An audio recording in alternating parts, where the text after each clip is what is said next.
Okay, we're back with another example resistor circuit. Another voltage divider with 4 resistors in it. This time I've chosen some random resistor values. We've got 1.6 kiloohms, 22 kiloohms, 330 ohms, and 100 ohms. And then we have a 20 volt source. So we'll start off the same way we did last time by finding the total resistance. We'll call that RT. So we're going to take 1.6K, my little omega symbol, plus 22K, plus, now the next resistor R3 is 330 ohms. To do this, we have to make sure that we're either using kiloohms or we're using ohms. So first off, we'll do it with kiloohms.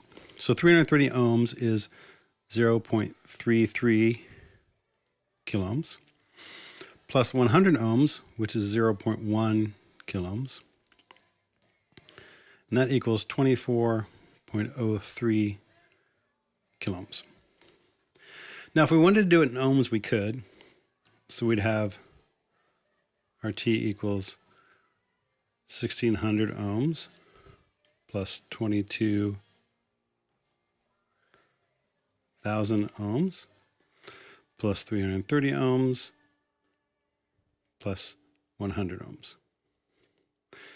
And that again is going to equal 24,030 ohms. So the same answer in either case, and either works. I think in this case, the kiloohms is easier because you end up with a fewer number of digits, but whichever way you want to do it is fine. So now we want to find our total current, our current through our series resistors. They're series, so we know the current through the entire circuit is always the same. Current through R1, current through R3 are the same. All the resistors have the same amount of current in them. Again, that's because they're connected in series. So we use Ohm's law, V equals IR.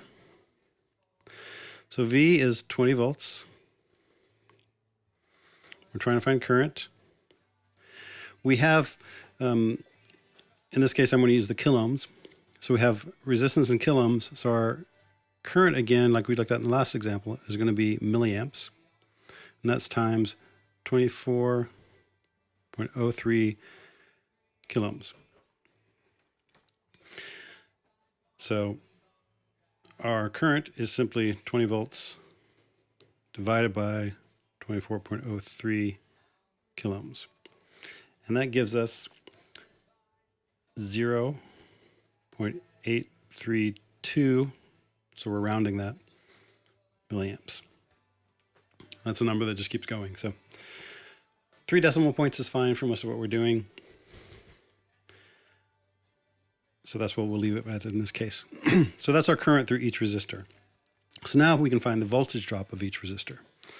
So V of R1 is going to be, again, I times R. I is 0.832 milliamps. We multiply that by 1.6 kiloohms. And we get a V for R1 of 1.331 volts. Again, rounding that up to 3 decimal points. VR2, again, we have 0.832 milliamps times, in this case, 22 kiloohms. We get 18.304 volts. Keep doing that for R3 and R4.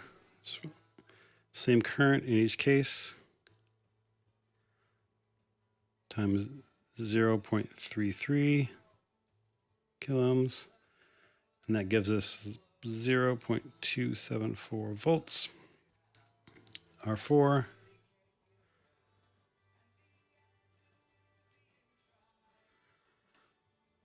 0.1 kiloohms, we get 0.083 volts.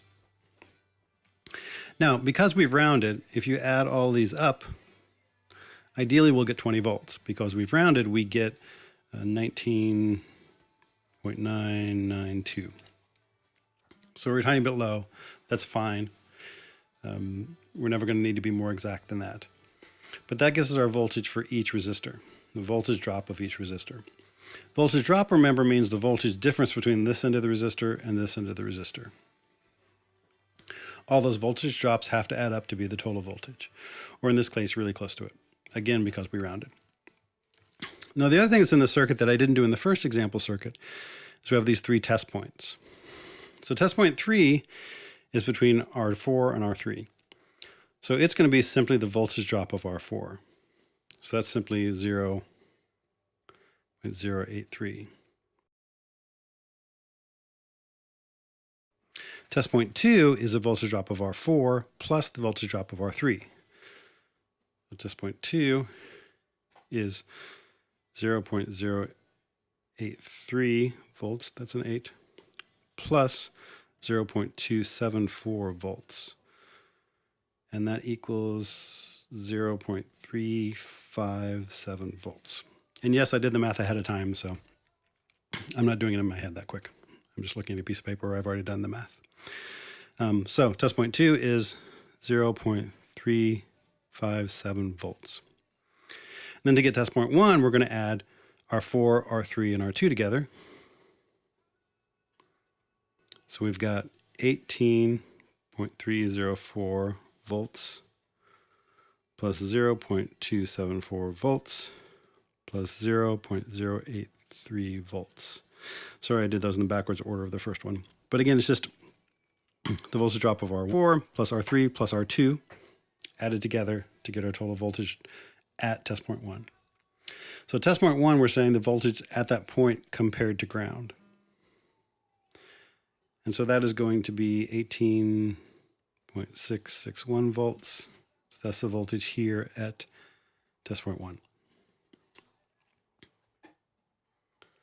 So let me know if you have questions. The game that you'll be playing next will have you do a whole bunch of these with pretty random resistor values and voltages. So you'll be doing some sort of harder math like this. But the math of it itself is fairly simple. It's just crunching all these numbers. So we'll give you a lot of practice with it. We're calling it a game, but you might want to think of it as homework instead. It might make it a little easier. So again, ask me if you have questions. Thanks.